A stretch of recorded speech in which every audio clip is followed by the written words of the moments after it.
चलिए आज एक बहुत ही प्यारी और प्रेरणा देने वाली कहानी सुनते हैं जिसका नाम है चींटी और तूफान, सच्ची ताकत की कहानी। कहानी शुरू करने से पहले इस एक बात पर गौर कीजिए, छोटा होना कमजोरी नहीं है, जो बड़ा दिल रखता है वही असली बड़ा होता है। पता है, यही एक लाइन इस पूरी कहानी का आप कह सकते हैं सार है। तो हमारी कहानी की हीरो है चिंटू, एक नन्ही सी मगर बहुत ही मेहनती चींटी। वो एक खूबसूरत हरे भरे जंगल में रहती थी और बचपन से ही क्या कहें बहुत होशियार और अपने काम में एकदम पक्की थी। सब कुछ ठीक चल रहा था, पर जैसे जैसे वो बड़ी हुई ना, उसके दिल में एक अजीब सी एक बेचैनी से पैदा होने लगे। एक ऐसी भावना जो धीरे धीरे उसकी सोच पर हावी होने वाली थी। और यहीं से शुरू होती है जलन की वो आग। चिंटू ने अनजाने में ही खुद को दूसरों से तौलना शुरू कर दिया और ये आदत उसकी खुशी को धीरे धीरे खत्म करने लगी थी। जैसे जब भी वो खूबसूरत मोर को अपने पंख फैलाकर नाचते हुए देखती तो मन ही मन सोचती, वाह क्या खूबसूरती है, सब उसी को देखे जा रहे हैं, मेरी तरफ तो कोई देखता भी नहीं। और ये सिलसिला सिर्फ मोर तक नहीं रुका। जब वो रंग बिरंगी तितली को हवा में उड़ते देखती तो एक ठंडी आह भरती, काश मेरे पास भी पंख होते और मैं भी उड़ पाती, मुझे तो बस जमीन पर ही रेंगना पड़ता है। हद तो तब हो गई जब वो फुर्तीली गिलहरी से भी जलने लगी। वो देखती कि कैसे गिलहरी पलक झपकते ही एक पेड़ से दूसरे पर कूद जाती है और चिंटू बेचारी बस नीचे से देखती रह जाती थी। तो इस सब का नतीजा क्या हुआ होगा? जाहिर है चिंटू का ध्यान अपने सबसे जरूरी काम खाना इकट्ठा करने से हटने लगा।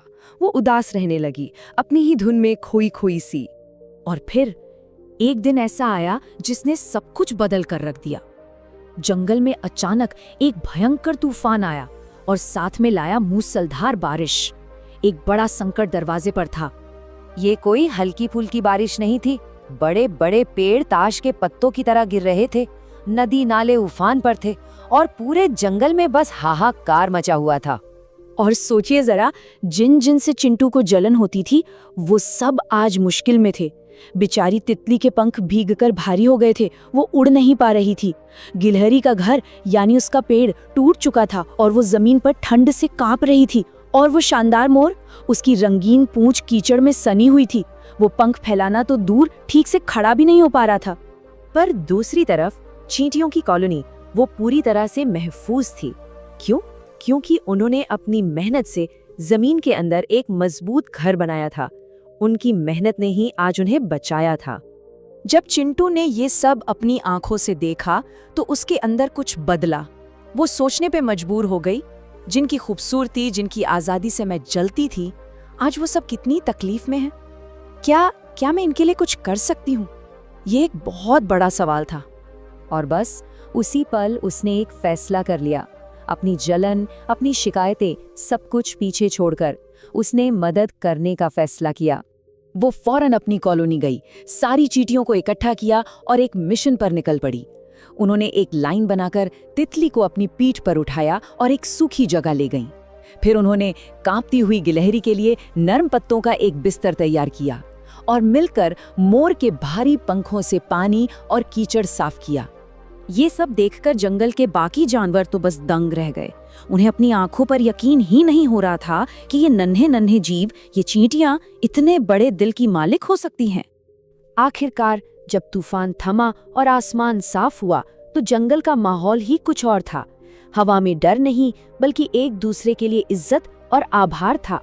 मोर चिंटू के पास आया और बोला, तुम्हारी जैसी खूबसूरती मैंने आज तक नहीं देखी। और इस बार खूबसूरती का मतलब पंखों के रंग नहीं, बल्कि दिल की अच्छाई था। गिलहरी को भी एक बहुत बड़ी सीख मिली। उसने कहा, आज मुझे समझ आया कि असली ताकत उछल कूद में नहीं, बल्कि किसी की मदद करने में, सेवा करने में होती है। और आखिर में तितली ने मुस्कुराते हुए वो बात कही जिसने चिंटू के दिल को छू लिया। उसने कहा, तुम शायद उड़ नहीं सकती, ना ही तुम्हारी कोई चमक है, लेकिन आज तुमने हमारी जान बचाई है। तुम हम सबसे ऊपर हो।